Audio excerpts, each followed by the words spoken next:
One thing I would like to kind of start with is that we were thinking, or the plan was to recommend for approval our CSC committee. Started looking into the code of conduct and the charter, and the charter actually does go into the way the CSC is going to be set up. And when I saw that, I'm like, ooh, it'll be kind of hard for us to select the CSC, the members, and be working on the way it's going to be set up. So now it's kind of like one of those chicken and the egg questions. Like, well, do we set up the CSC first, but now we have it all set up, and then the charter is going to say something different. So we're going to take advantage of this meeting so we could so we could take a look at the charter. But before we go into the presentations, I know I'd like to open it to the applicants, see if they have any questions or comments before we get started. Yep. Since we're going to be... Oh, no. Like you guys have the other AB 617? 617 for the north end or the south end. Do we have to try to make those also, or just this one? No. It'll just be for this one. Yeah, it'll just be for this one. One thing that we do want to kind of keep away from is that burnout, because like I said, yeah. No, that's just what it is, guys. Mm-hmm. I said, we get the notices also to kind of, if we want to join in or whatever, but I'm not sure we have to be there all the time or Yeah, try no, when we can. it's just, you're signing up for the North End CSC. So that's going to be it. Before we continue, I mean, we do have some sandwiches and drinks. If anyone would like to, you're welcome to go ahead and get some.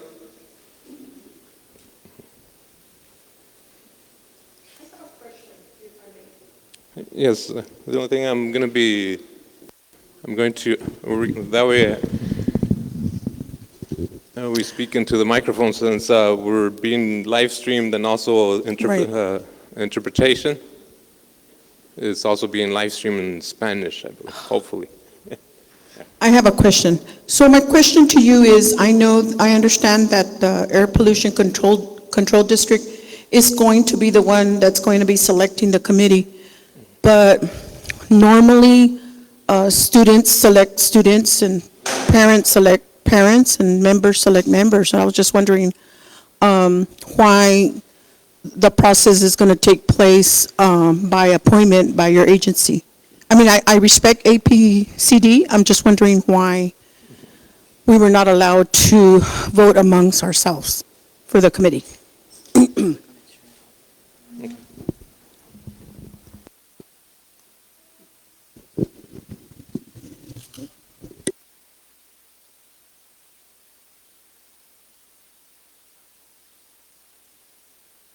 And I do want to ask for everyone's patience, as we're going to be sharing a microphone.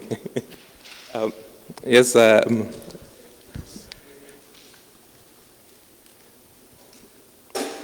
me about your question.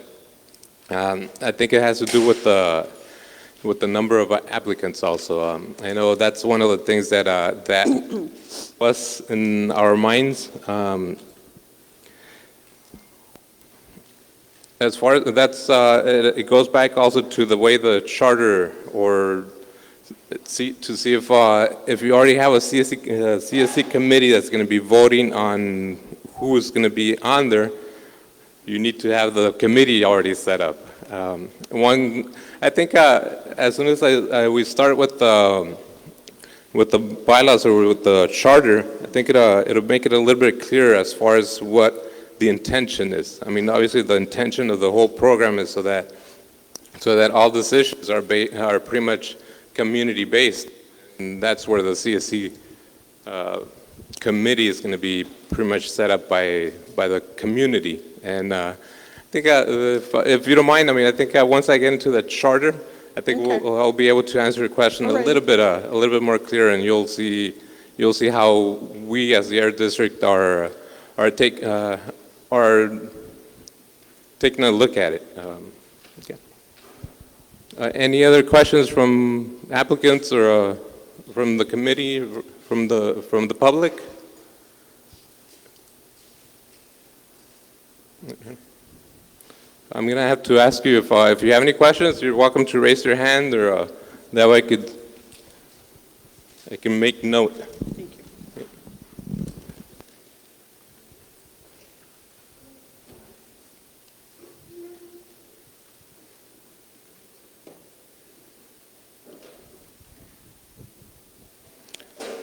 you.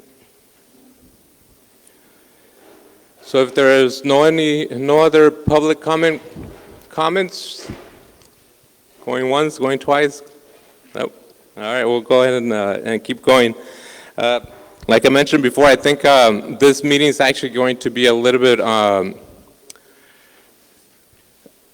don't want to say the word boring, but, but we want to present the bylaws and the charter. The charter is the bylaws. That's pretty much the way the meetings are going to be ran, how the voting is going to be done. One thing that I do want to stress is that on our South End committee, when it got started, I believe, from talking to CSC members and to the public and from staff from APCD, this portion of it took, I believe, about a year to complete. And for us, for this North End, we're a step ahead, I think, because we have something to base our charter from, our bylaws. We already have something from the South End that has gone through a whole year of, I believe, back and forth, and it's been commented on, and so hopefully, it'll make the North End go a lot easier. So I am going to have a seat because last time I was really tired after the meeting. Go ahead and we'll start with the presentation on the code of conduct.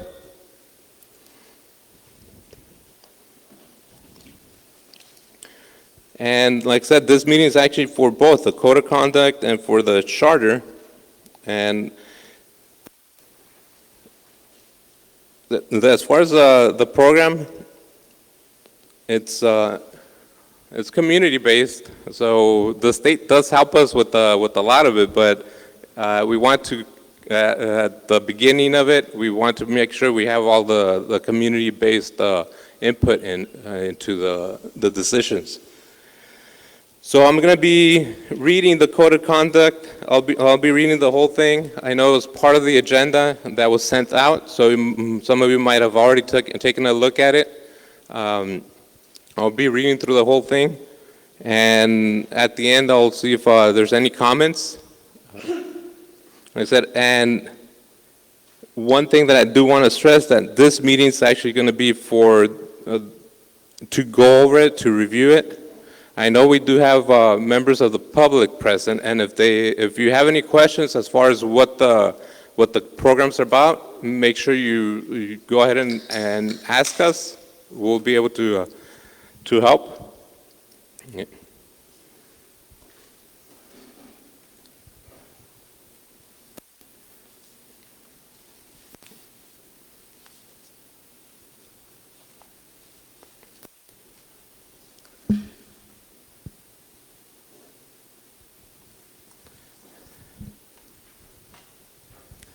I'll just be reading.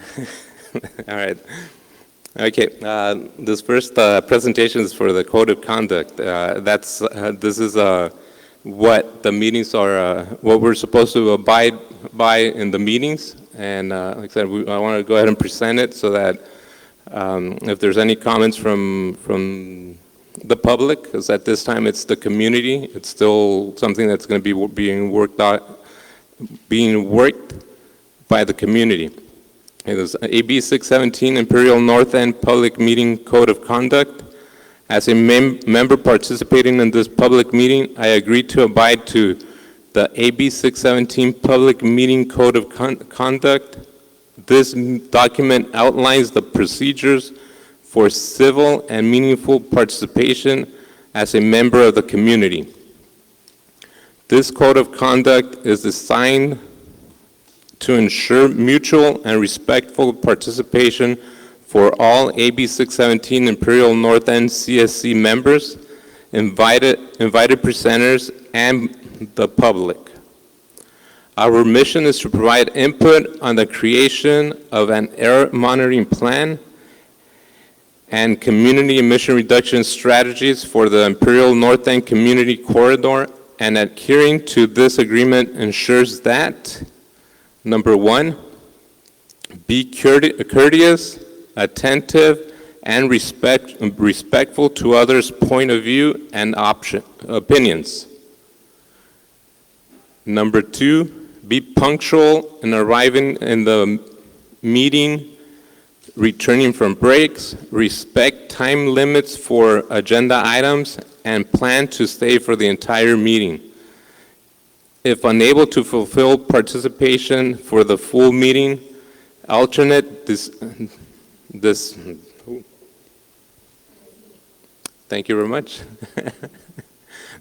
Alternate designee will be contacted so they may take over for full participation of all CSC seats.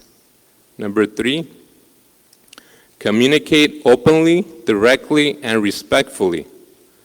Number four, participate fully in group discussions. Do not deviate to side conversations, crosstalk, or distracting behaviors. Number five, be flexible and open to exchange of ideas between the group. Number six, stay on task and do not deviate attention of the group to unrelated topics. Number seven, assume that all participants have positive intentions. Give all members the benefit of doubt. Number eight, strive to achieve a consensus in the decision-making process. If an impasse is reached, then respect a simple majority vote, even if the final choice is not of your opinion. Number nine, base your decision-making on what is best for the residents of the community corridor. Do not bring a personal agenda or base your choices on what is expedient, and easy, unless that is the best choice. If a disruptive presence is holding up the public meeting, district lead may have to take preventive action to maintain the integrity of the AB 617 Imperial North End CSC public meeting process. Like I said, this is a code of conduct. This is what we will have to abide by during the meetings. And as you can see, I mean, it revolves around the respect that we have to have with each other, the respect that each one of us has different opinions, and respect those opinions. Been married for 24 years, so lots of us have had that practice, and that's what it's going to take. I mean, I know there's going to be situations where we're not on the same page, but we have to reach a consensus, and it's through that communication that we have to reach that consensus. Obviously, I mean, sometimes, even though it's not the way we want it, but we have to respect that. Now, the idea, or I know if many of you might have seen that we did send that out, I believe, an email, and also we posted that the last day to receive CSC applications for the North End was last Friday, and the idea behind that was that once once we reach, or once we have to recommend the CSC members to our Air District Board for approval. It's our recommendation. Ultimately, it's the APCD boards, or the Board of Supervisors in this case, which serves as the APCD board. It's their final approval on the recommendations that on the CSC members. Yeah. Any questions, or anyone think this code of conduct might not be the one that we want to abide by? I mean, it's all open. By a show of hands, at least, we're not voting because we're not a CSC committee yet. But, well, the intent was that after Friday, we would have, we would make our recommendations to the Board of Supervisors, and to have the CSC committee be approved within 3 weeks. We have to do a board item and take it to the board. It takes 3 weeks for the board to hear the item. So that would just take us to our to our next meeting, proposed meeting, and then we would actually be able to have the CSC committee already lined up. I mean, already voted, approved, and it would be a regular CSC meeting. Except when we started looking into the code of conduct, and especially into the charter, that's the next presentation. I mean, the charter actually does go into the fact of how the CSC committee is going to look. So if there's no comments on this, I'll, by show of hands, is that something that I could take, or that we could take as the Air District to the board, so that we want to take the code of conduct, the charter, and the CSC recommended members to the Board of Supervisors. And if we get a consensus on the code of conduct and the charter, we'll be able to do that, so that in the next proposed meeting, which might be, I believe, September 21st, then we might, 18th, third Monday? Yes, it's somewhere, yeah. We left it in the back. So if we get a consensus on that, we would be able to hopefully have a CSC committee approved. Show of hands. Show of hands, is this pretty much yep, all right, that looks like more than the majority. Yes. So, sorry, let me speak into the microphone. And if you don't mind, if you'd like to say your name, and then My name is Daniela Flores. Good evening, everyone. Just wanted to ask if the Spanish version will also be sent to the Board of Supervisors for approval. I'm assuming there's a Spanish version. I know I'm part of the South CSC membership. I'm not sure if it's in Spanish, but either way, I assume we would want documents in Spanish as well. The Spanish version of both the code of conduct and the charter is... Yeah, that was just a question, if you were also going to translate them. Again, I can't remember if we have it in Spanish for the South. I believe we didn't take it in Spanish. I think it was only the English version. I know that one thing that we've been kind of discussing is that once they're put on the online, that we'll be able to have that translation services. As far as taking the Spanish version to the Board of Supervisors or to the Air District Board, that's something that we might be able to discuss with. Thank you, Daniela. So by a show of hands, I mean, it looks like we did have the majority. So we'll go ahead and like I stated before, I was I'm hoping this is going to be one of, yes, Miguel.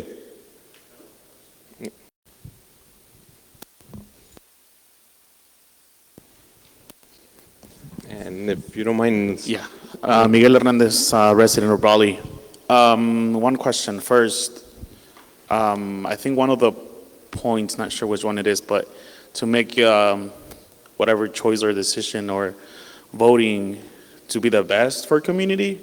And I know we're not voting officially, but we kind of like already approve what's gonna be before the Board of Supervisors. Could this be like presented as a draft and then be revisited as we are convened as a committee? I know as far as the code of conduct and the charter, one the way the charter can be revised also is by the committee putting an action item for it. And if the committee sees the need, you'll be able to do it as an action item and a discussion, and go through the proper procedures. Got it. Mm-hmm. Yeah. Thank you. One thing that, like I said, this last week I did receive a call from one of our CSC prior CSC members, that they, totally different subject, but in the conversation, the fact did come up that they started as a CSC member in the South End, and that by the third or fourth meeting, they're like, well, it just seemed like everything was already done for us. I mean, we were just there to approve or disapprove, but the decisions were already made for us. And that's where we don't want this North End Committee or the members to feel that way. So we do want to get the community or the members involved. So one thing that I kind of was thinking is, I know we have the Brawley applicants here, and this is your home. So, I mean, as you can see, I'm walking back and forth with the microphone. So if I have any volunteers, no, I'm not looking at Fernanda. Any volunteers that could come up here and kind of just help out with the microphone, and you're welcome. All right. Oh, there you go. Thank you very much. Okay. If you want, Miguel has the microphone right now, and if there's any, I think we'll raise our hands. So if you see any raised hands, we'll make sure that we go to. Yeah, but it's just about a second or two, and then the light will turn on. That'll be on, and yeah, you don't want to have it on and be saying things that are being live streamed. Okay, well, we'll go ahead and go to the next agenda item, unless there's any other questions. Nope. All right, I'll go ahead and go to the next agenda item.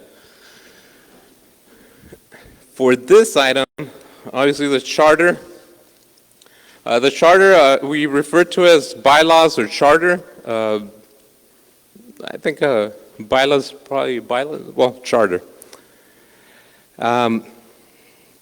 It's 7 pages long. The way I'll be going through this, I'll be reading through each article, each section. Once we get to the final, then we'll go and see if there's any comments, and we'll discuss those. Okay. All right. Okay. This is AB 617 Imperial North End Community Steering Committee's Charter, Article 1, Authority. Okay. This chapter is adopted by the Board of Imperial County Air Pollution Control District. Imperial County Board of Supervisors convenes as District Board, hereinafter referred to as District Board, for the AB 617 Imperial North End Community Steering Committee, hereafter referred to as Committee, to establish rules, policies, and procedures for its proceedings in coordination.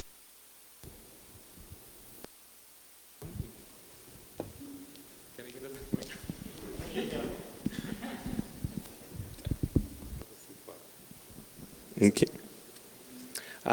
This one was actually, we could try it. Yep. Okay. All right.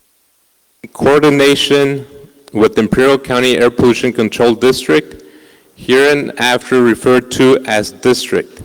The committee was established by the district board pursuant to resolution number that's to come under the statutory authority of the California Assembly Bill 617, hereinafter referred to as AB 617. AB 617 is designed to implement a strategy to reduce emissions of toxic air contaminants and criteria pollutants in environmental justice communities affected by high cumulative exposure and provide education to those communities to increase awareness on air quality matters, which will lead to positive behavioral change that improves air quality. The district is the responsible agency for administering AB 617 activities, including but not limited to implementation of the Community Emission Reduction Program and the Community Air Monitoring Plan, hereinafter referred to as programs. As such, final decision-making authority regarding AB 617 activities shall reside with the district air pollution control officer and/or the district board as required by law. Okay. That was article number 1. Any comments? I think we're losing the microphones. No, it's fine. It's fine. It's good. Yeah. It's working. Any comments on this first section that any of the members would like to address, or the public? Yeah.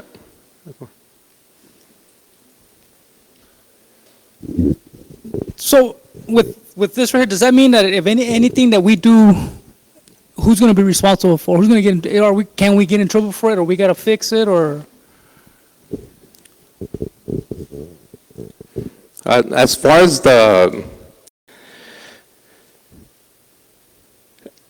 your decisions are not going to make you go or get in trouble. Okay. If anything, the air district is the one that's responsible for I guess the outcomes or and that's one of the items with this bill, with this program, AB 617, is that ultimately the air district, CARB already chose the community, but CARB says pretty much, okay, air district, here's your community, but here are the funds. You're going to be the ones that's going to be. You are the ones responsible to administer them, but you don't have the decision. Let the community have the decision. Okay. And we do have staff from CARB if they like to correct me, if they would like to correct me.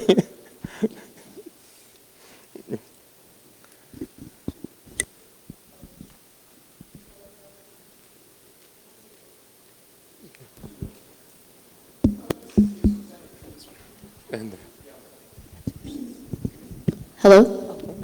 Okay. Hi, everyone. My name is Andrea Juarez, and I work at CARB. I'm going to be your policy liaison.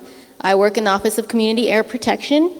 And to answer your question, what you'll be doing is you're going to be developing together as a CSC your Community Emissions Reduction Program and your Community Air Monitoring Plan. And then you have 5 years to implement. So you're going to first identify your sources of concern in your community. You're going to select strategies that you want to implement in your community to address these sources of concern, and that's going to take a good chunk of time. So the first year is development, followed by implementation. And then you'll have another 5 years where the district is going to track the progress of all of the strategies that you've selected in your program to see what the reductions are and how the emissions are being reduced at the time. So it's a total of about 11 years. And the district has to send CARB annual reports where they're tracking the progress of everything that you've selected in your specific program for your community. So I hope that helps.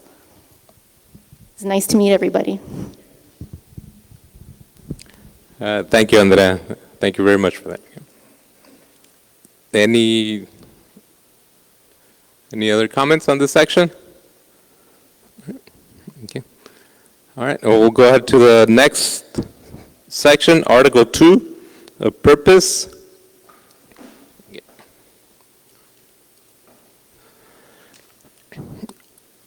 The purpose of the committee is to support active community involvement and collaboration in development of the programs by providing a forum for identifying community issues and potential solutions with all relevant parties.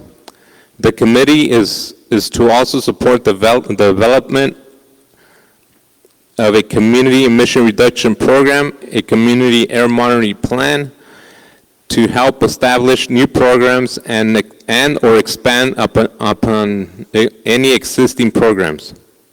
The committee shall be responsible for discussing and providing recommendations to the district board regarding the development and implementation of the program, including but not limited to, number 1, determination of the final boundaries of the community to be served under the programs. Number 2, community profile and technical assessment. Number 3, approaches for community engagement and outreach. Number 4, mechanism for engaging with other agencies. Number 5, issues and sources contributing to communities' air pollution challenges. Number 6, responsibility, authority of government agencies, nonprofit entities, and other community members to address air pollution challenges. Number 7, strategies for developing, implementing the programs. Number 8, programs, targets, and strategies. Number 9, programs enforcement. And 10, matrix to track program progress. Okay, that's section number 2, or article number 2, the purpose. I do want to go back to number 1. As part of the committee, you will be responsible into determining the final boundaries of the community to be served under the program. I know I've had that question asked at least a few times, where what is the actual boundary of the North End community? That's something that the committee will be tasked with. We, as the committee, you're going to be responsible to come up with those boundaries. We'll be going into that process once we get there, and it's going to be all about community input. Okay. Any questions, concerns? Oh.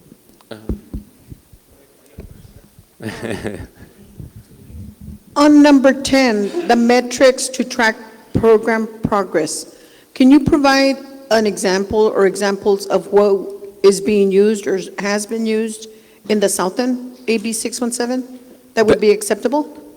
Yes, that goes a little bit into what Andrea did mention, that every year we do have to provide a report.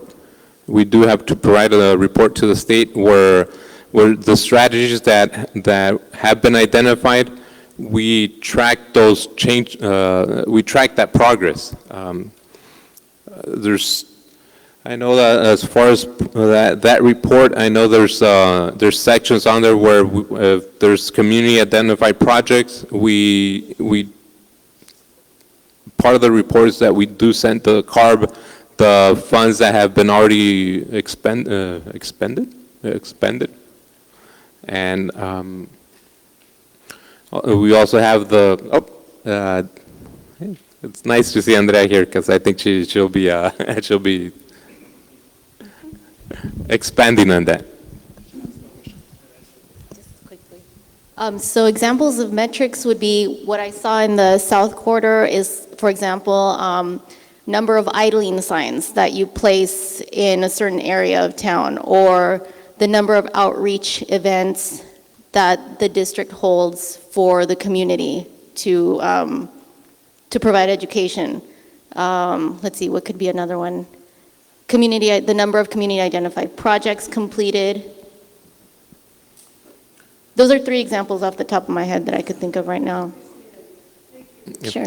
Thank you, Andrea. Thank you, Maria. I had a question, Ismail. Yes. So 7 and 8, strategies for developing, implementing the programs, and 8, programs, targets, and strategies.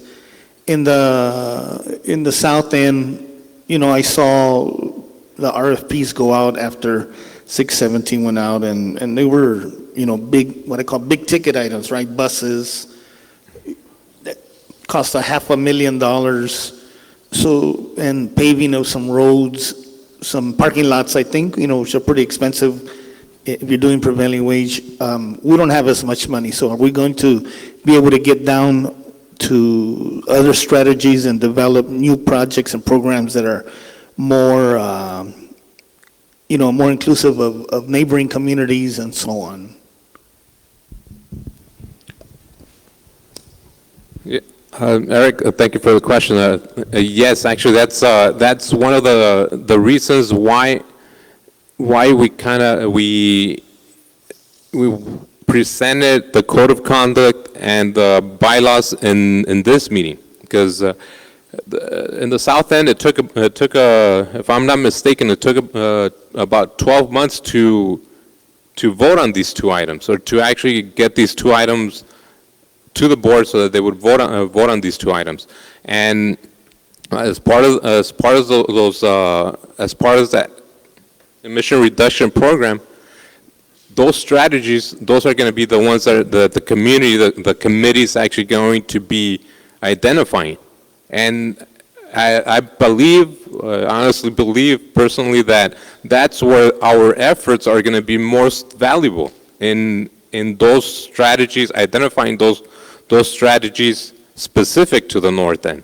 Obviously, there's already some that have been identified in the south that it would be really easy to just include them, but in addition to them, also identify the ones that are specific to the north end, and be able to have those as part of that emission reduction program.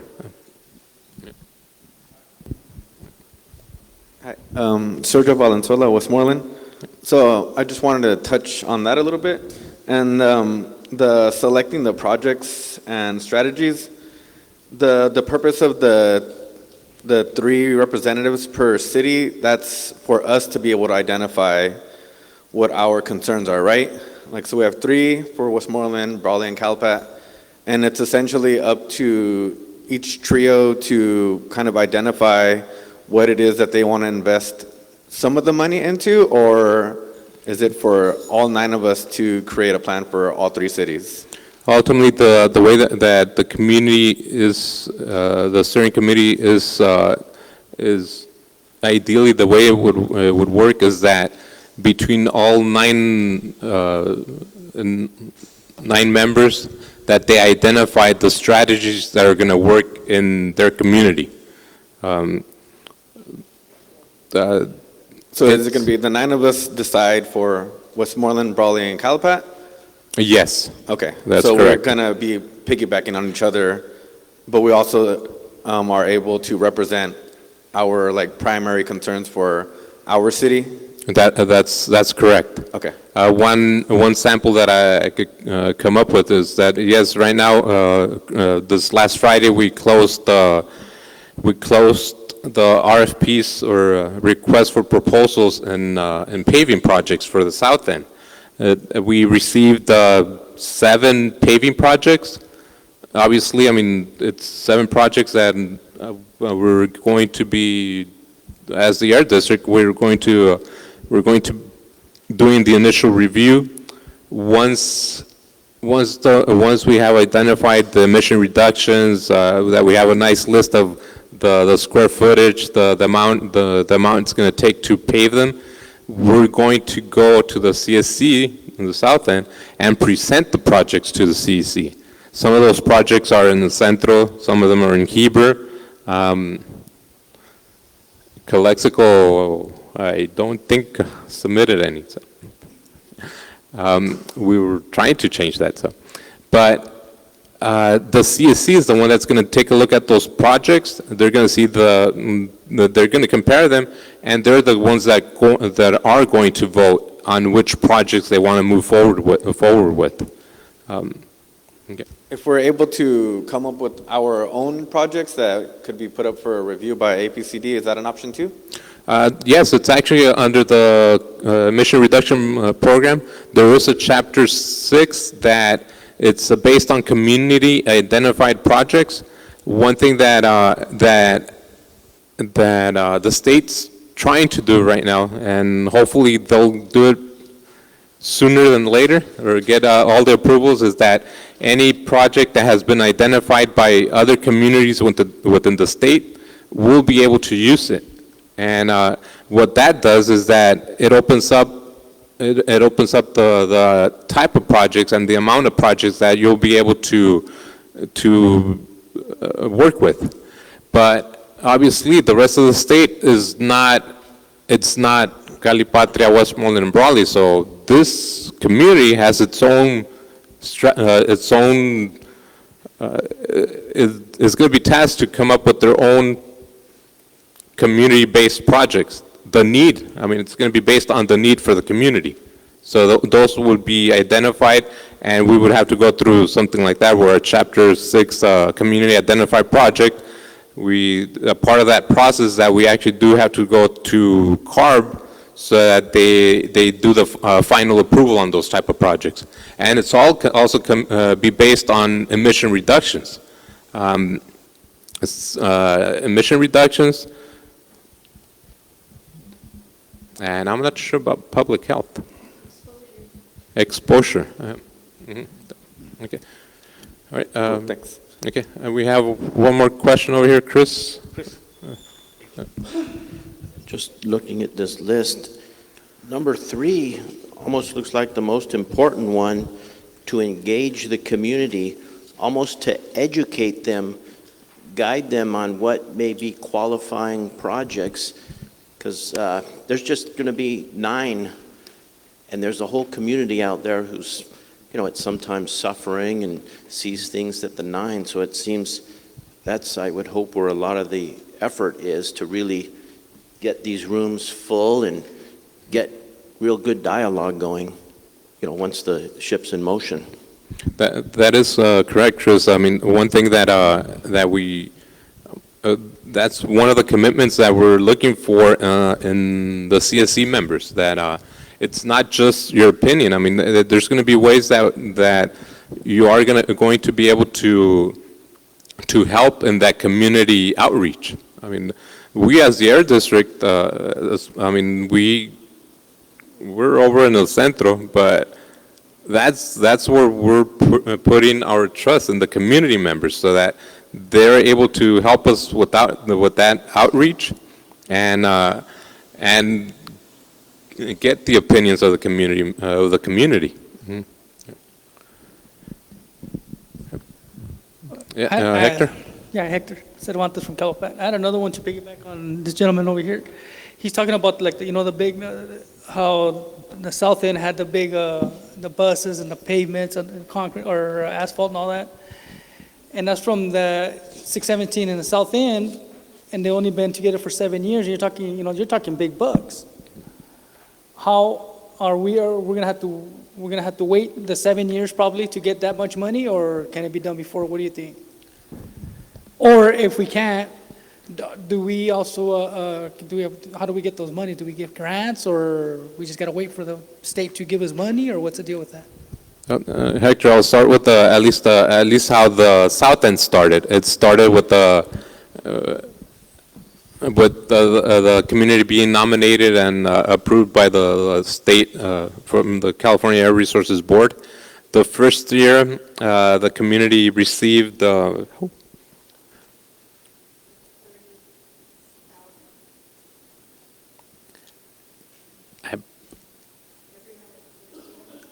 the first year was 500,000.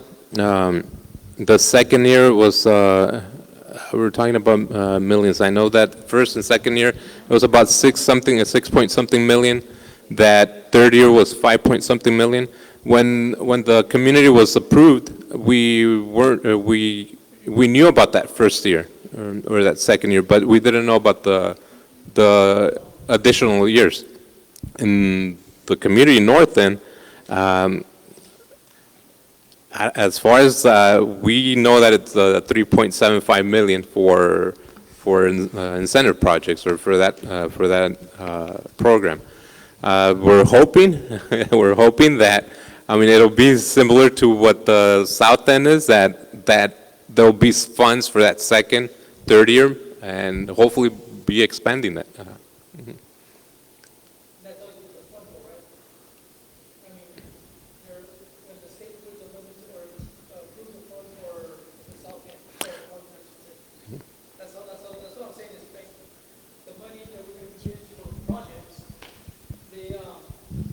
We have to wait until they're there before they can be used? Yes, because part of that is that the grant comes in, it has to go through board approval and. Proper approvals and stuff? And then Yes. But after that, what I'm saying, I guess what I'm trying to say, is that, so you really see something for the north end to be recommended and all that, but it's going to be about a year before or even 2 years probably before anything is ever done, really, to have a little bit more money. One thing that we are pretty much well ahead on actually receiving those funds. Well, it's already gone through our board approval. I believe last Tuesday, the Tuesday before that, it went to our Air District Board of Supervisors, and they approved us being able to participate in the grant, and we're probably expecting the funds for the programs. We'll ask Andrea this one, and fairly shortly, not too much into the future, I guess. Okay, so I know about the funding a little bit. I manage the 35, 36 air districts that get the funding, implementation funding. So there's two different pots. There's implementation funding, which the air district can use towards the development and implementation of the programs in your community. And then there's an incentives pot, and that's more towards the community identified projects that you'll be identifying for your community. So they did get, I cannot remember the exact numbers off the top of my head, but they did get approved for both grants. Now it's just a matter of dispersing the funds, which typically takes about, I would say, 8 weeks, and then the district gets the funds, and then you start working on your projects.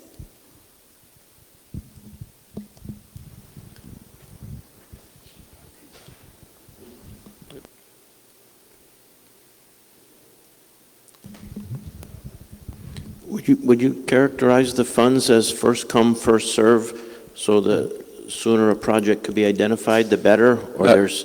Chris, would you mind repeating the question? You mentioned the different funds, and those funds are for the whole state. Would it benefit different communities to come up with projects sooner rather than later, because otherwise you're almost competing for the communities, for the dollars? Not necessarily, because each district already has an allocated amount of funds that they're getting. So we get about, I'll speak on implementation funds. We get about $50 million, and then each district is allocated a certain amount. So Imperial has a certain amount that they've been allocated for implementation, and the other districts have their own amounts, like South Coast has their own amount, et cetera. So I wouldn't say there's a, competition or a need to get things done immediately, because you may lose the funding the funding is there and they have a certain amount of time to liquidate that money. And so far, Imperial hasn't had a problem in liquidating the funds that they've received. Marcos, I believe Mario has a question. Just a comment. I think you guys know what the funds is, what the funds are, and what's for us. And once the committee gets selected, right, then that's when we start working on the projects. We have a lot of questions, and we keep going in circles with the same question. I think the number one step is who's going to be on the committee, identifying the things that the community need help with, and if those things are sustainable, right? Like if you're going to do something and it's going to take millions of dollars to keep that project or that stuff you're trying to implement going, it's going to die, right? So I think, I mean, it's not a race. It's about getting the item you need that's important to the community and making it sustainable, and that's what we're there as a team to do. I think that's what everybody's asking. How much money's there, and what happens? Do we fight for the money with other districts? I think that's what needs to be clarified. I think everybody has that same question. I'll kind of just add a little to it. I mean, I know that I mean, the reason why the program came into Imperial, I mean, I know there's community people out there that have fought for us. I mean, it's I mean, and I think we all know that Mr. Olmedo, I mean, he's one that's been up there in the state, and he's been I don't want to say the lobbying or trying to get the program to come into Imperial. I mean, we have our board of supervisors also that I mean, support us or support the program. And just this last week, I mean, this last Tuesday, I mean, they voted unanimously to approve the projects. And so we do want to thank the board of supervisors and for supporting this program. And for also, I mean, that's the type of support that we also need in the future. We need that type of support. And also, I mean, I could see the state, I mean, having, like I said, they're here, they know what's going on in the community too. So if they see that we have a CSC that gets things done, and the CSC knows what their purpose, what their target is, and they have a clear picture of what they're going to do with those funds, that I believe that would be something that would entice the state to say, hey, you know what, Imperial, North End, here's a little bit more for you to complete your plans. Okay. Andrea, would you like to expand on that? Or? I mean, I think Israel got it down. You know, as far as what I said earlier, the money is allocated ahead of time for each air district. The air districts that have selected communities, those that have a CSC formed, they're going to get more money, and if they have more communities, they'll get more, because you need the funding to be able to run your programs, right? So Imperial has a certain budget that they're getting. South Coast AQMD, for example, has, I think they have 7 communities right now, so they get more funds because they have to keep those programs going, right? They have to develop them and make sure they can complete them. So if it's a CSC convened community, you'll get more money. And for example, like what we were saying about the grants earlier, they got approved for their grants earlier this year in May. So now it's just a matter of dispersing the funds. And on top of that, Imperial got a little bit of extra money this year because they have the North End community. So the CAPCOA, the California Air Pollution Control Office, and CARB decided, you know, we have a little bit of extra money that we were allocated, and we're going to give it to Imperial, San Diego, and Bay Area. So those 3 districts got a little more funding to help support their programs and their communities. I hope that helps answer your question.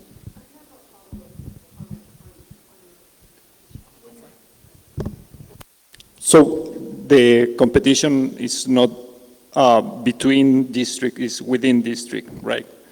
Because within the district there is a certain point, and then there is some competition.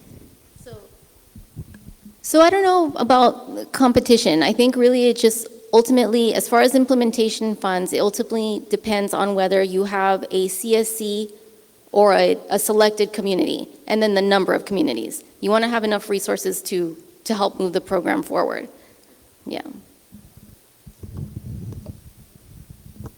So I just want to echo what we talked about the last time that we met, is the fact that the $3 million that's been allocated for the north end is not enough, because we'll have to divide it into 3 communities.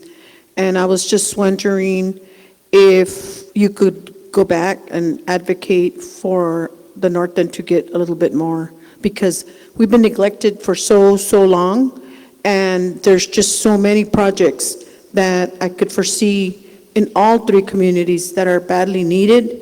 And I mean, this is just like the tip of the iceberg. And I was just thinking that if we had a little bit more funding, we'd have a little bit more to work with, you know, that the committee could work with.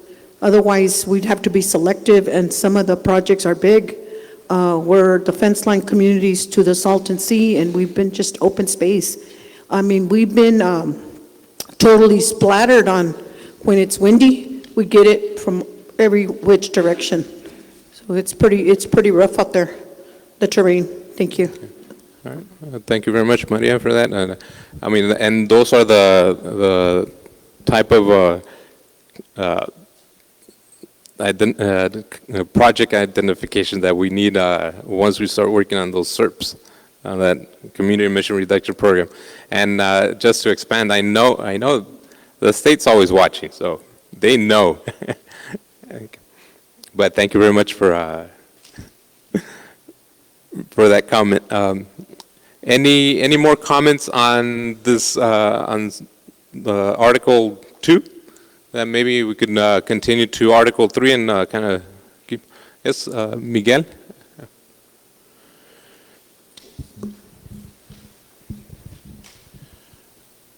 Yeah, I have a question. Perhaps we're gonna touch more on this once we get to on the emission reduction programs. But one question I have is, I know we're talking about potential projects, if it's a buzz or whatever that might be. But my question is, how about like changes in like local rules and just regulation, things like I mean, of course, we're not gonna come up with just a random rule, but just maybe updating, revisiting past rules that maybe need to be looked into. Will that be considered part of this program? Again, not to put harsh on anyone or the industry out there or anybody at all, but just to take a look at that, and if that's part of the program or if that's something else on a different effort by the district. Thank you, Miguel. I know one of the items that comes with an AB 617 community is that once we establish that boundary,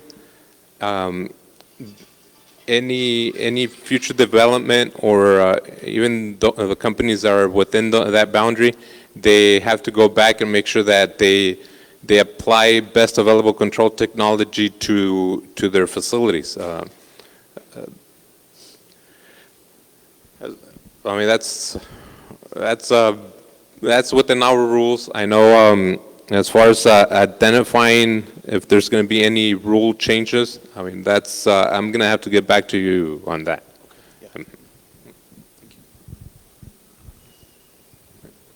Yeah. So sorry if I'm being nitpicky, but number 7, I just want to go back to it, and I was wondering if, because on that list of 10, I don't see anywhere in there the word quantitative, and because we have $3 million and I think like what you said, 10, 11 years, and I want to make sure that when we're getting to the point where we're developing and implementing projects, that we have that word in mind.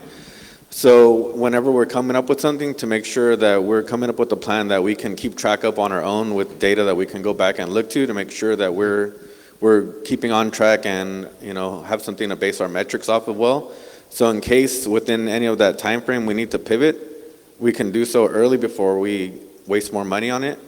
So I just want to make sure that we can add that somewhere in there, just to make sure we can think about it when we're at that phase.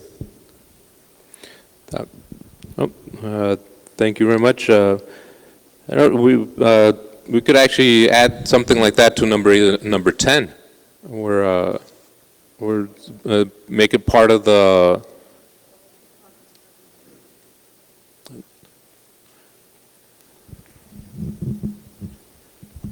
Yeah, I just want to piggyback on Sergio's point, and he mentioned the word quantitative.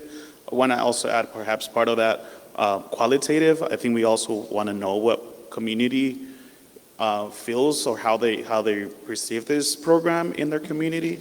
I think somehow putting that in there as part of the metrics for success, just hearing, what the community is thinking or if they have heard about the program. And I think that goes along to one of the previous points about outreach and educating our community. But I think that will be a good thing to keep track of and see what community is thinking about this program being implemented in this corridor. All right, Sergio, Miguel, I think, I think number 10 would probably be a good place to add both of those words, matrix, to track qualitative and quantitative programs progress. I think, yep. Yep, I agree. Probably when we can get more bang of the bucks is doing outreach to the community and get them or get everyone involved in trying to lower the emissions. To give an example, I don't remember exactly if it was the same day or the day before we had the first meeting. There was the fire department was having their annual training, so they were burning a lot of things and really dark big smoke was coming out of it. And well, probably many people are here know that when you have a lot of burning particles with that generates VOC, volatile organic compounds, and with the heat, there was, I don't know, 110, 120, you get a lot of ozone. And we were under poor quality index of ozone. So we can kind of, if the community know about that, they will probably schedule those exercises for the winter when you don't have that kind of risk. So I think it's, definitely important to be more involved with the community. Yep, and I'm sorry, I'm really really bad with names. So Juan, okay, Juan. So if I call you by a different name, sorry. But as far as the air district, that's something that we've been working on. Making sure that we're out there in the community and make sure that we listen to the concerns. Thank you very much, Juan. Any other comments on this section? That, like I said, I think as far as kind of like adding a little something to it. To me, it does make. It sounds like a good idea to add to number 10 matrix to track qualitative and quantitative program progress. Maybe even section 8, I kind of thought targets may have been quantitative. Oh. Mm-hmm. Oh, as looking at number 8, I was thinking of targets as quantitative, but maybe on 8 and 10 it could just be clarified a bit that we get some quantitative and qualitative measures.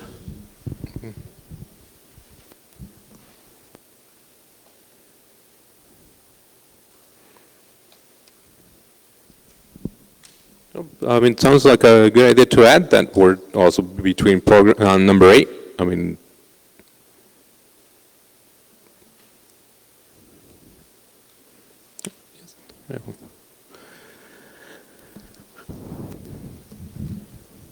And number 8, I think probably quantitative targets, so that we have a kind of like a set number that we would like to try to hit as far as reductions.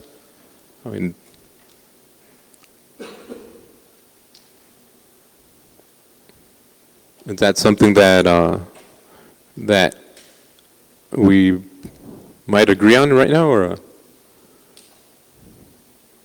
by show of hands? Okay, well, we have one more question, so. Yeah. Oh, it's more of a comment. Okay. I think So here, like the agenda item is presenting the charter, presenting all this information.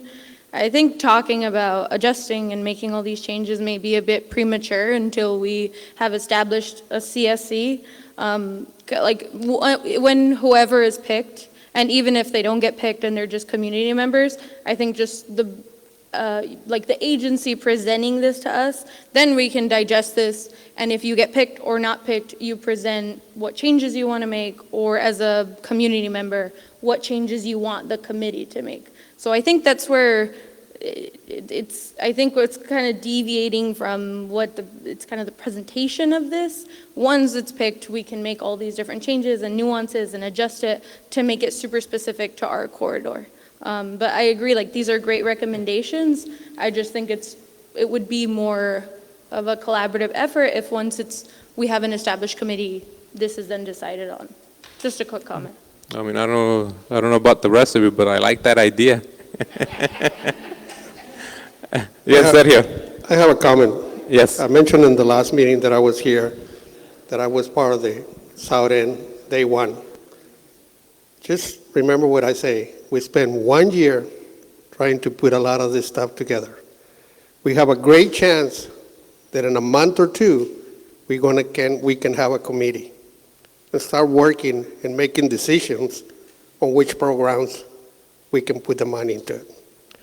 We're going to need to learn to disagree and then agree again as whoever gets selected in that member. This is a beautiful chance for this north end that the members are going to make the decisions. That's not happening in the south end. So please, let's move through the process. Like she mentioned it, we can make the changes later. She was there with us at the beginning and a lot of these things. But please, let's move forward. Okay. All right, can we move to the next section, or? Yeah. I mean, I did like that idea that, in the south end, both these documents and the recommendations were sent at the same time to the Board of Supervisors, and it was a year after. I'll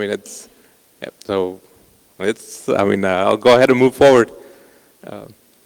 Unless there are no other comments. All right. Article number 3, community members. All right. I think this is where the meats of this presentation is going to be at. All right. 3.1. Number of appointment. The committee shall consist of 9 voting members appointed by the district board. The 9 members shall be appointed in accordance with the appointment and application process discussed below. 3.2, qualifications. Each member of the committee shall either reside, work, or own a business within Imperial North End Community, Brawley-Westmorland-Calipatria, as defined in the Community Air Protection Programs and CAP Blueprint. Additionally, each member shall meet the qualifications of his or her position as set forth in Section 3.3 below. Section 3.3, composition. The 9 voting members shall include 3 members from City of Brawley, including individuals, community-based organizations, affected sources, and local government bodies. Number 2, 3 members from the City of Westmoreland, including individuals, community-based organizations, affected sources, and local government bodies. Number 3, 3 members from the City of Calipatria, including individuals, community-based organizations, affected sources, and local government bodies. As an option, the composition, now that would turn, instead of 9 members, that would turn into 15 members. As an option, composition, the 15, I'm sorry for we'll follow the numbers. The 15 voting members shall include 5 members from the city of Brawley, including individual community-based organizations, affected sources, and local government bodies. Number 2, 5 members from the city of Westmoreland, including individuals, community-based organizations, affected sources, and local government bodies. Number 3, 5 members from the city of Calipatria, including individuals, community-based organizations, affected sources, and local government bodies. 3.4, alternates. Each community member specified in section 3.3 may designate one alternate from the pool of submitted applications, subject to the approval by the district board. 3.5, community appointment and application process. The district board shall appoint committee members in the following manner. 1, committee members shall be appointed in compliance with the standardized application process, including but not limited to submitting an application form to the district, including information as necessary to demonstrate the applicant's interest in the community corridor pursuant to AB 617. Number 2, applications for appointment of committee members shall be assembled by the clerk of the committee. Number 3, persons applying in accordance with the above-mentioned process shall be recommended by district staff and appointed by a majority of district board in accordance with all applicable laws. Committee members serve at the pleasure of the district board and may be removed from office by majority vote of the district board.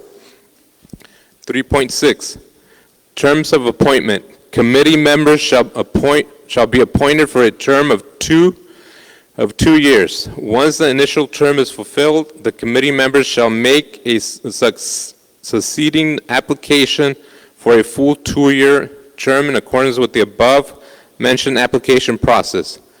At the conclusion of any term, the committee member may be reappointed by the district board to a subsequent 2-year term. 3.7, resignation. A committee member may resign effective on giving written notice to the clerk of the committee and the district unless notice specifies a later date for his or her resignation to become effective. The clerk of the committee shall enter the notice in the proceedings of the committee. The acceptance of a resignation shall not be necessary to make it effective. 3.8, vacancies. Vacancies occurring on the committee shall be automatically filled by the respective designated alternate. In the case of a vacancy of an alternate, the district board shall appoint a replacement from the pool of submitted applications. Attendance and participation. Committee members are expected to attend all regular committee meetings. This includes in-person, teleconference, and/or video conferences meetings.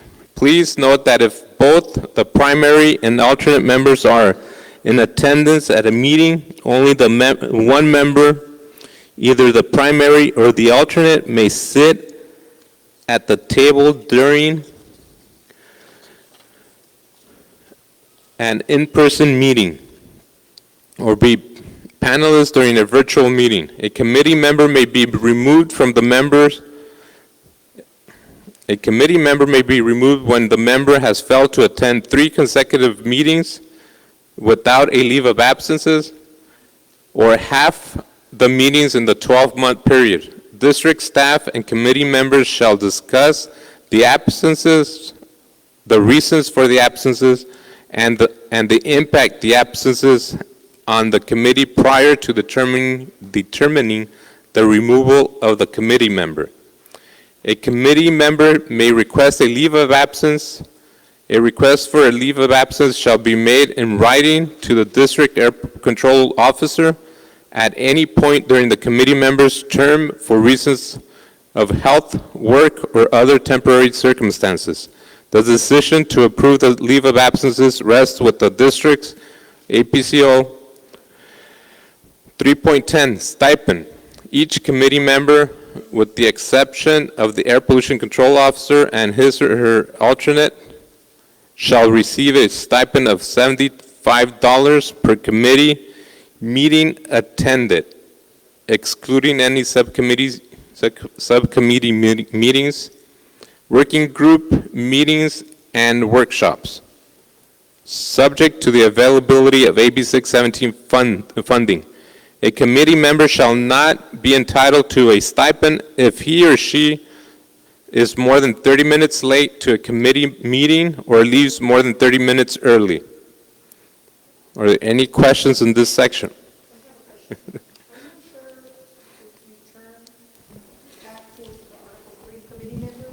Yes. Is that an error where it says 15? Shouldn't that be 9? Yeah, no, this is where, the whole purpose or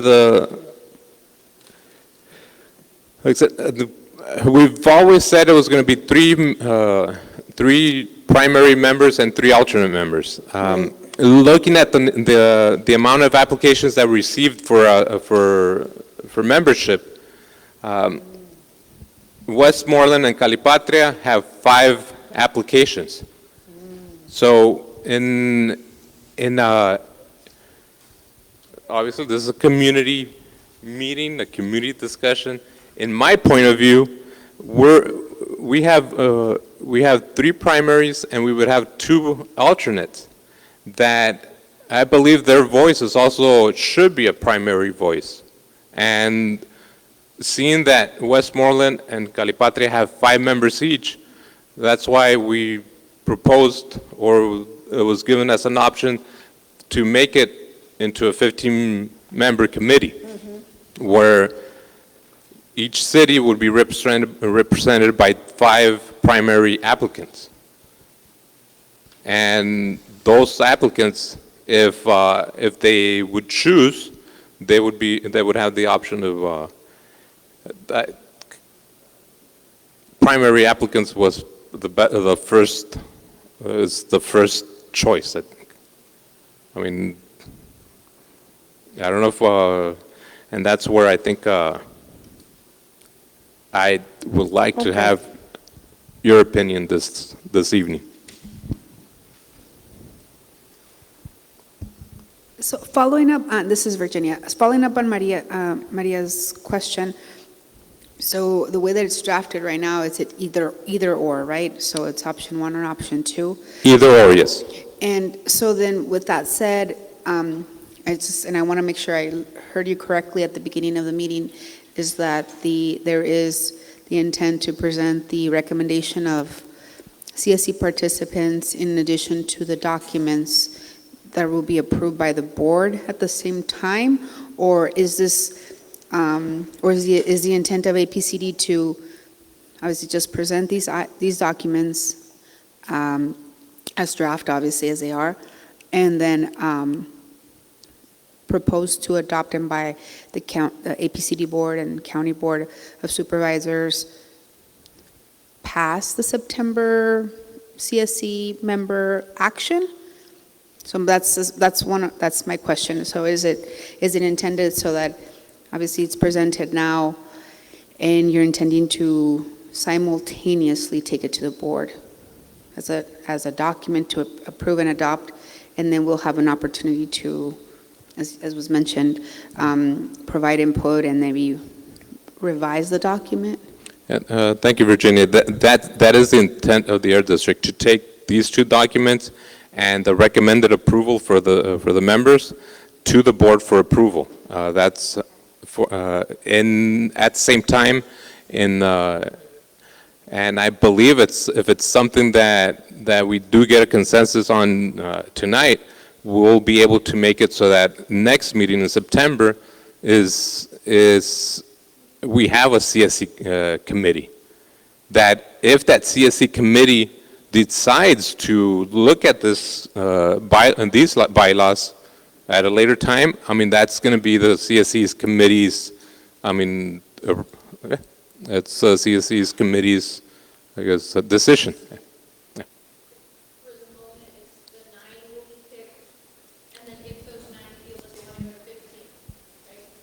For the moment, it's an option that we wanted to present, that if the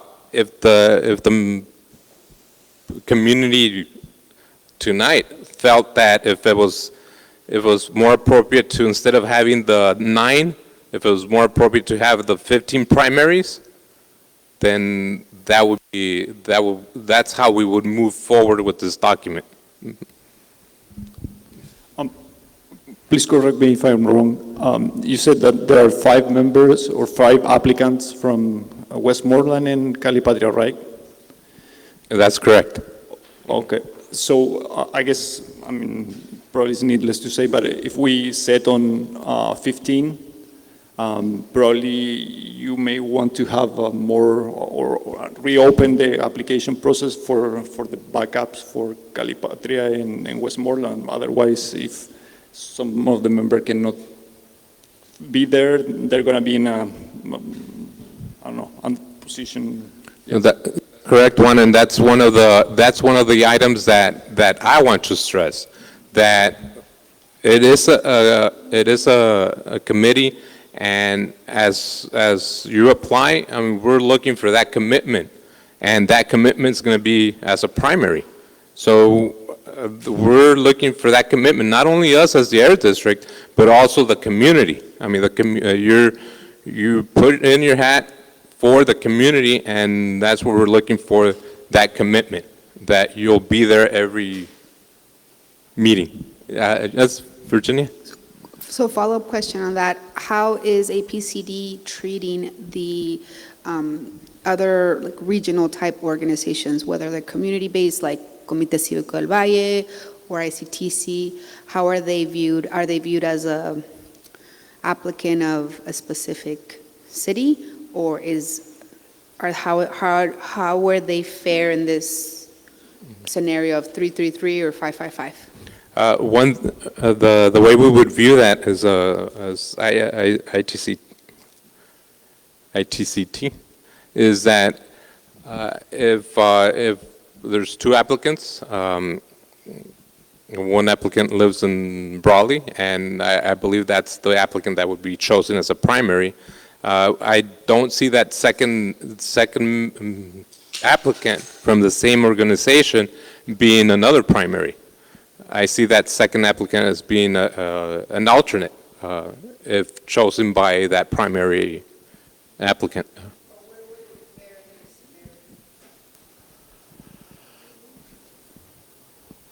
Would they be considered Brawley or Westmoreland?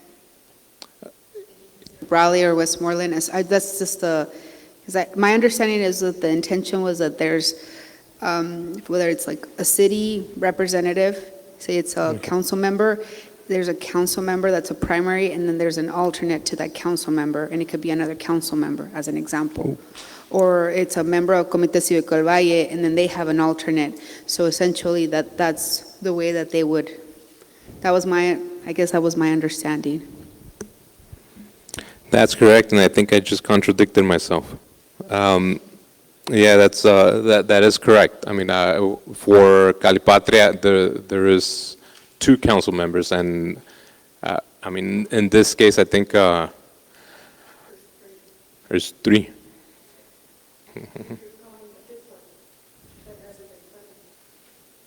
Mm-hmm.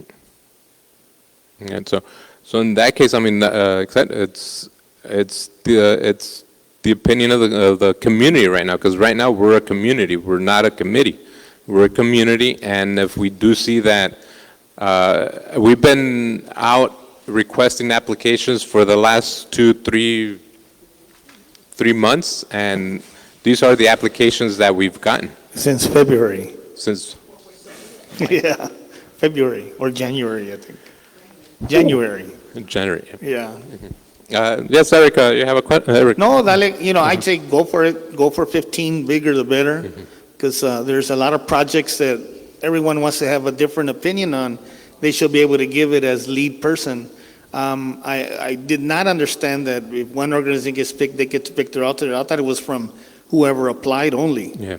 I mean, that makes it fair if they applied, I applied as a individual and an organization, but not going to pick an alternate that didn't apply. Okay. That doesn't seem like that's fair to those who all applied Yeah, personally. Exactly, Eric. I think in that case, in that case, I think seeing that pretty much, I mean, Calipatria would be, I mean, we would see the city council as an entity, and it would be, I think it would be really, it wouldn't be as equitable as we've imagined it.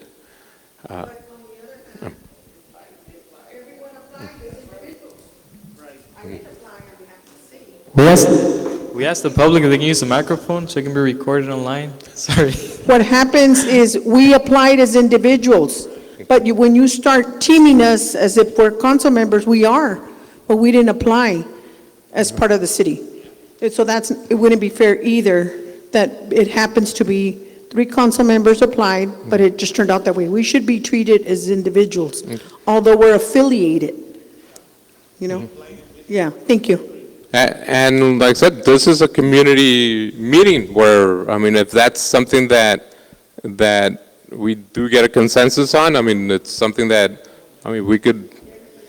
Is it possible to share that, like a application? Because I think in the application, it showed like, that's where you identified like, what's your affiliation?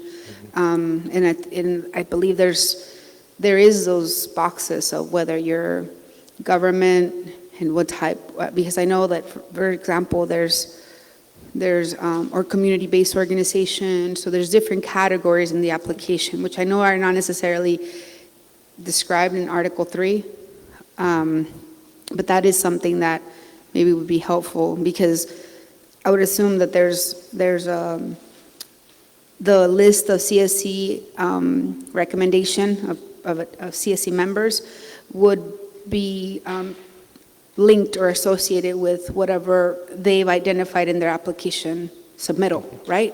Whether, like Ms. Nava-Frolic said, if she chooses to participate as a CSC member as a resident of the city of Calipatria, not as a council member, is that something and I just wanted to ask that. Is that something that, obviously, a CSC member can be a member of the community, right? Or show that's how I understood the application. Yep, that's correct. I mean, there's those boxes. As far as sharing that information, it's public information, but the only thing that we do not have it available today. So.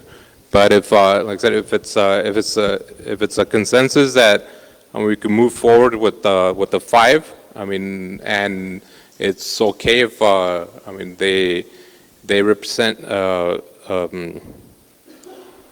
guess a certain company or entity, and if they apply as members, if it's okay with that, I mean, the last thing that I want to do is stand here and say, okay, you have to do this. I mean, it's the community. I mean, it's all based on the community and what they want, what you guys want. Yeah.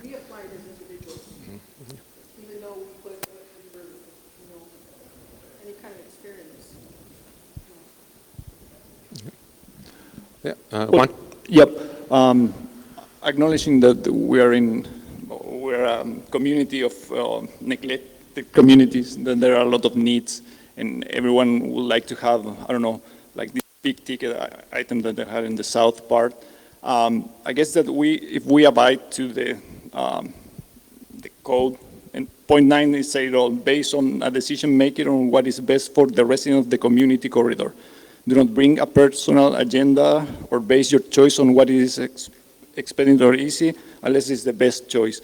So if we all think on what it will be the best for the whole community, I think we should be okay. Whatever happens within the valley, it affects us all. It won't make much more difference if the interventions are in Calipatria, Westmoreland, or Brawley. We just have to focus on what is the best, what we can get the most reduction for the money that we have, that it's not that much, as we have talked.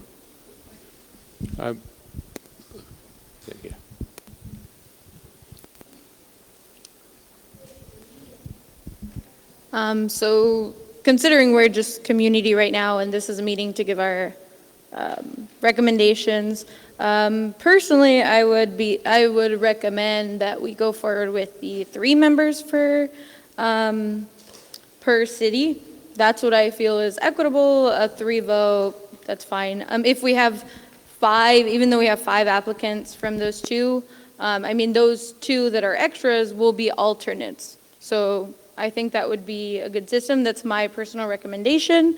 And then on top of that, when it comes into question of if people hold office, when you hold office, that is a conflict of interest if you're serving on another committee. So even though if people are identifying as residents, you cannot take away that you have that inherent bias because you are a committee member. And I think for the sake of equity, and the whole concept was to create diversity, equity along the board, I don't think it would be fair, in not singling out anybody, but if there are 3 individuals who are from the same, hold the same office in the same area, that is an inherent bias and a conflict of interest. Just like if, I think somewhere in here it said if you have a personal or financial gain, you remove yourself from the vote, it would, I think, inherently cause a conflict of interest that we have multiple people from the same agency board or kind of like the same one. Kind of like how we were talking about, you know, you want maybe CBOs, community members, professionals. We want diversity all across. Not single-handedly like picking people out, just in general, a mix of diversity would be good, in my personal opinion. You know what, that brings up another really good concern. That if, I mean, part of this is also that at certain points there's going to be subcommittees, and the question's going to be where those subcommittees have to be less than a quorum. And if, even if as individuals there's 3, that's a quorum, I believe. I mean, don't quote me on that one. Yeah, that's just an additional thought. So I think we do have to kind of come into consensus. I mean, if we'd like to move forward and be able to have all these documents ready for September and committee for September. So I'll go ahead and ask. Yanita, isn't it? Yanita? Yeah. I mean, she did bring up a good point. So, I mean, as far as moving forward as 3 and 3, Mike? Yeah. Okay. So, hello everyone. Firstly, hello, my name is Michael Llewellyn. I'm a council member for the city of Calipatria. I had a question and also a comment on this. So, first off, I would agree and I would state that if 3 council members were on a committee and that committee were to vote on city business, so for example, if we were to be voting on a project within city limits, I do believe we would have to recuse ourselves. But if we were to be voting on a project, let's say a wall line project, right, south of the Salton Sea, why wouldn't we be able to vote on it? I think saying that it's bias for us to live in the same community and hold office, I think it would also, you know, be the same thing saying it's bias living in the same community. We're all representing the same community anyways, just so happens that we're elected. But I also had a question regarding this. So let's say if we were to expand to 5 and we had every applicant from Westmoreland join, we had every applicant from Calipat join, but let's say one of the applicants, one of the committee members isn't available and there is an additional list of individuals to pull from, seeing that we put every applicant in that position, that would go directly to the Board of Supervisors, correct? Or would the application for that specific vacancy open up? The alternate would have to go through the same process as we've done in this case. Yeah, application and So well, that raises another question. I mean, what's going to happen when we do have those projects from that are being presented to the committee, and there is projects from Westmoreland or Calipatria, those members would have to recuse themselves.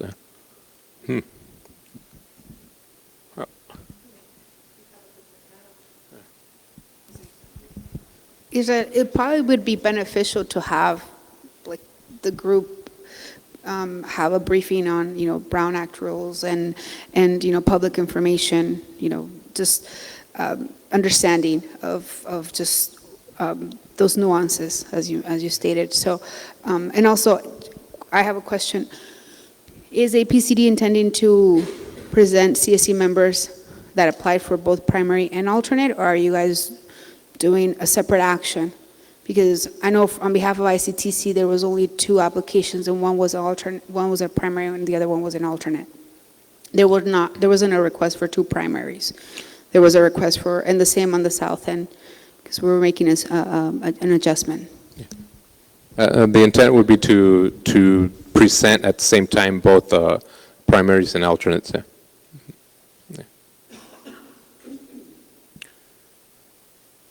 So,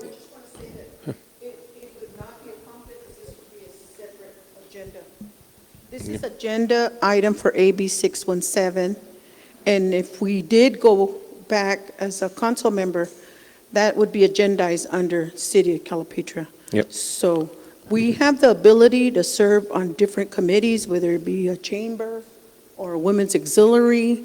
Coincidentally, if there are 3, that's just coincidence, and we're going to speak on the matter that's agendized for that particular community organization. okay. That's just my perspective. Okay. I mean, to continue, I'll go ahead and ask. I mean, a consensus. Should we move forward with recommending the 3 and 3, 3 primary, 3 alternates?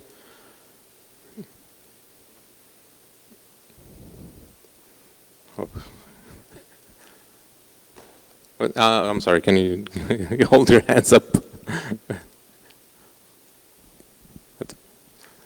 6, 7, 8. Okay, that's 8 community members. And as far as taking it into 5 primaries, it's 5, 6. I saw 6 hands. And I'm sorry, what was the first one? Thank you very much.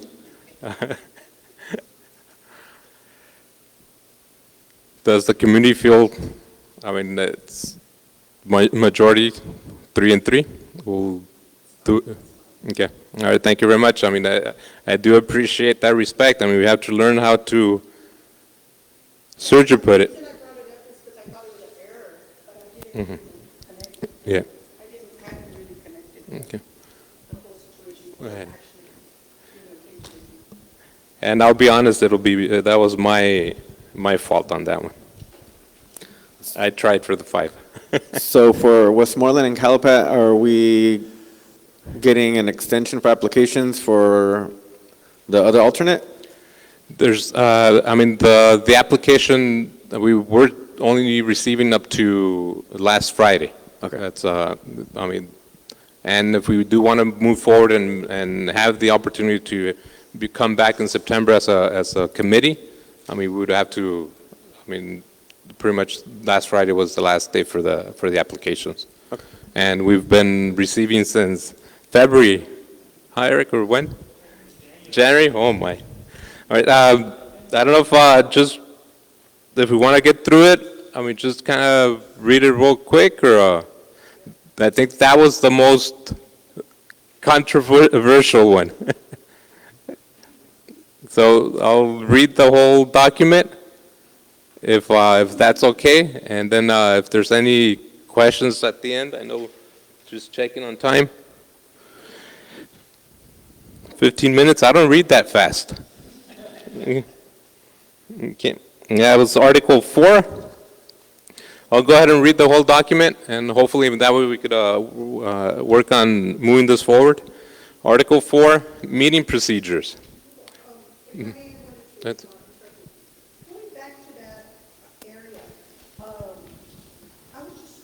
I was just oh. wondering on that area, is my question at the beginning is, why are the members can't vote members?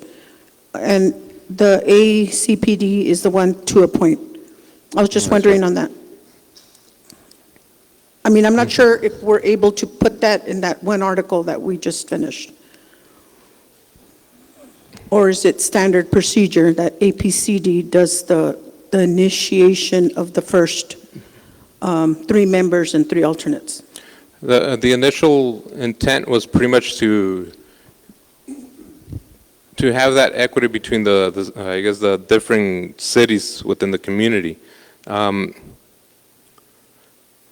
As far as the actual voting on who those 3 will be, I mean, we want to have that ability to be able to not select 3 primary members that are representing the same, the same idea, interest. Thank you very much, Chris. I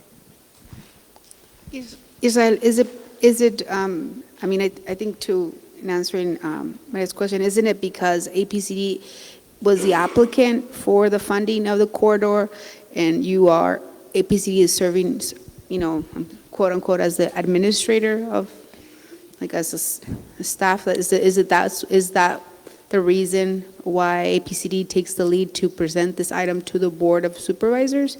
Because that is your governing agency?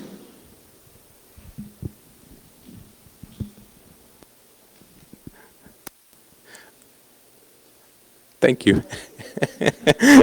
No, ultimately we do have the responsibility. We do have the responsibility of having the program move forward and having it in a way that represents the community. And I think that's pretty much the only spot where the Air District is going to have a little say on it, because it's community. Obviously, if we have those 3 or 5 primaries that represent the same interest, but it's not a wide area in the community or the community's, it doesn't grasp all the community's interests, then I mean that's where I believe we want to have at least that small portion of it. I mean, where we would actually be able to say, okay, well, this individual actually represents another part of the community, and be able to expand on or be able to grasp on the whole community. Yeah. Article 4, meeting procedures.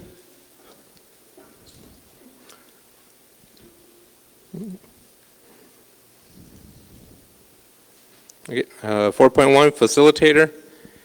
A third-party professional and impartial facilitator will be employed to moderate and lead CSC meetings, workshops, and working group meetings.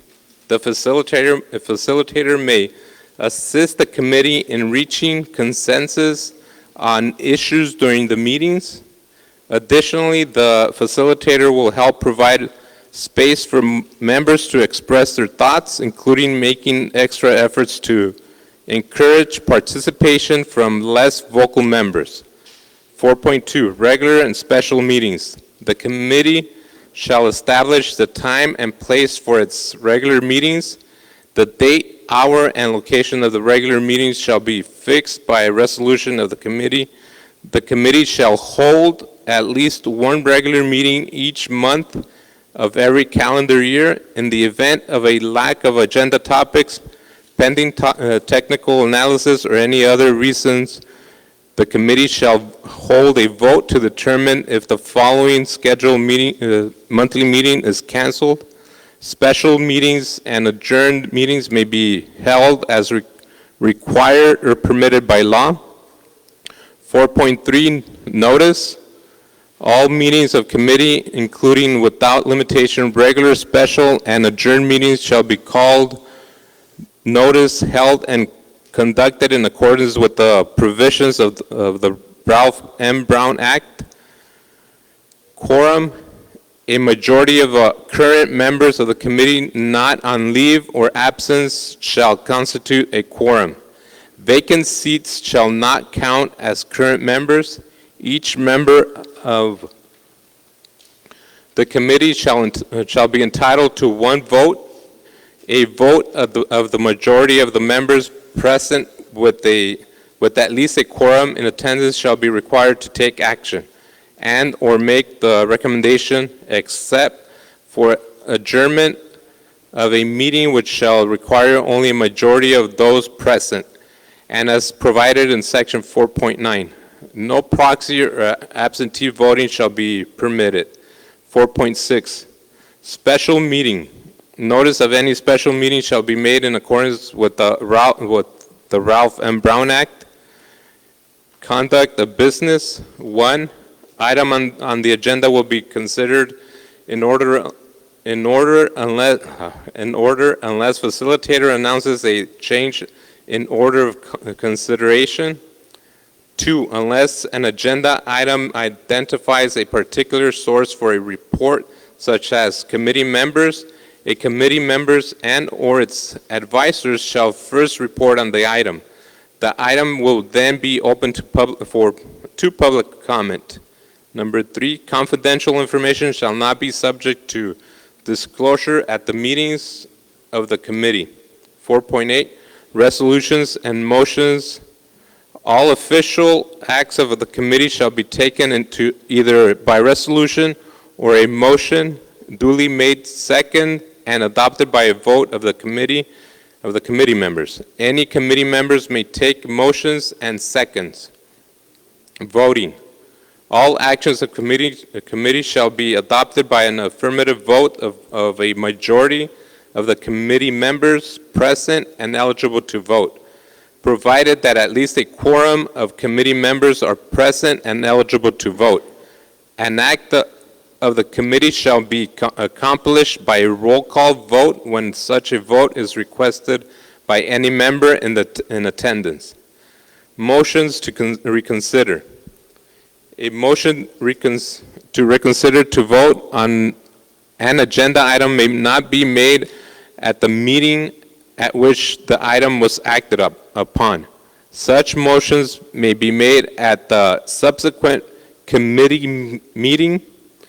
If the agenda item was not a hearing required by law, and the committee member making the motion voted on the prevailing side of the agenda item sought to be reconsidered. If the item was a hearing required by law, a motion to reconsider may not be made. Disqualification for voting. A committee member shall be disqualified for voting on any contract or any other matter in which he or she has a financial interest as required by law. Minutes. The clerk of the committee shall prepare the minutes of each meeting of the committee. The minutes shall be an accurate summary of the committee's consideration of each item on the agenda, and an accurate record of each action taken by the committee at a subsequent meeting.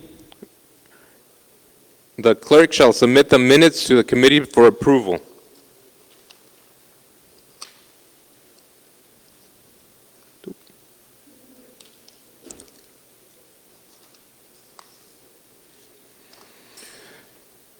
By majority vote, the committee member in attendance at the meeting covered by the minutes. Once approved, the clerk will sign the minutes and keep them with the proceedings of the committee. The official minutes as approved by the committee recording any motions or actions taken by committee shall be prepared and submitted to the clerk of the district board. Public records. All records of the committee shall be kept and provided to public in accordance with the provisions of the California Public Records Act. Adjournment. 4.14, adjournment. The committee may adjourn any meeting to a time and place specified in the resolution of the motion adjournment, notwithstanding less than a quorum may be present and voting. If no members of the committee are present at regular or adjourned meeting, the clerk may declare the meeting adjourned to a stated time, place, and shall cause written notice to be given in the same manner as provided for special meetings, unless such notice is waived as provided in section 4.3 of the bylaws for special meetings. A copy of the order or notice of adjournment shall be posted as required by applicable law. Like I said, I'll go ahead and read the whole document. So, Article 5, Reports and Communications. 5.1, Reports. On or before January 31st of each year, the committee shall submit an annual report to the district board. A draft of the report shall be provided to and approved by the committee before its submission to the district board. The report shall highlight the activities, accomplishments, and future goal of the committee. 5.2, Progress Report. The district board may request the committee to submit progress reports and recommendations at any time. The committee shall respond to such requests within a reasonable period of time. Progress reports and recommendations shall be provided to and approved by the committee before its submission to the district board. 5.3, Communications with the public. Public participation in the committee meetings shall be allowed as follows. 1, an opportunity for members of the public to directly address the committee on any item on the agenda of interest to the public shall be provided before or during the committee's consideration of the item. Number 2, the agenda will provide for public comment on items not on the agenda which are within the subject matter jurisdiction of the committee at the beginning of each regular meeting agenda. The total time for public comment on the matters not on the agenda shall not exceed 15 minutes, and each speaker is limited to a maximum of 3 minutes. Number 3, the committee may establish reasonable limits on the total amount of time allotted for public testimony or on an item. When further discussion is required, the committee may vote to allow time in the agenda of the following meeting. 5.4, Robert's Rule of Order. To the extent that conduct of the meetings is not governed by this chapter or the Ralph M. Brown Act, the current edition of Robert's Rules of Order shall apply. Article 6, Subcommittees. Appointment.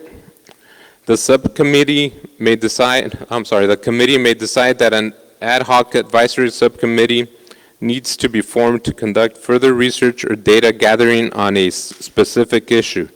In this case, the committee will determine the scope of the subcommittee and will ask for volunteers among the committee members to be on the subcommittee. Such subcommittees must be composed of less than a quorum of voting committee members. The committee will conduct a vote to form a subcommittee, determine its scope of work, and define the time frame for the subcommittee to report back to the committee. 6.2, Authority. All subcommittees are advisory only and may be dissolved at any time upon a majority vote of the committee. 6.3, Meetings. Meetings of subcommittees shall be held at times and places determined by resolution of the committee. A majority of the committee members assigned to a subcommittee shall constitute a quorum. Article 7, Advisors. That should be 7.1. Designation of advisors. Advisors of the committee shall include but not be limited to 1, consultants.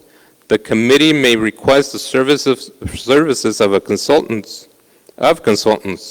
advisors, and independent contractors as are deemed necessary and desirable in implementing and carrying out the purposes of the committee. Such requests shall be granted at the discretion of the district board and shall be subject to available funding. 2, general counsel to the commission. The office of the County Council of Imperial County shall serve as counsel to the committee. This chapter may be amended only by approved motion or resolution of both committee and the district board after properly noticed meetings. This charter shall be reviewed on at least an annual basis. This charter was approved by Imperial County Air Pollution Control Board on future date. Yes.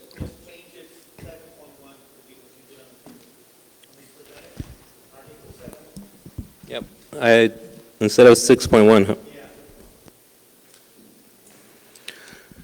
So, are there any comments, concerns on this one? Yes, Chris. I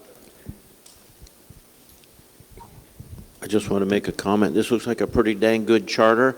I'm with Sergio that we just start moving. You know, I mean, there may be some tweaks, but looks good. Any other comments on there? Marcos, no? Oh, I thought, but, so, I mean, if we have the consensus to move forward with this, I mean, we'll.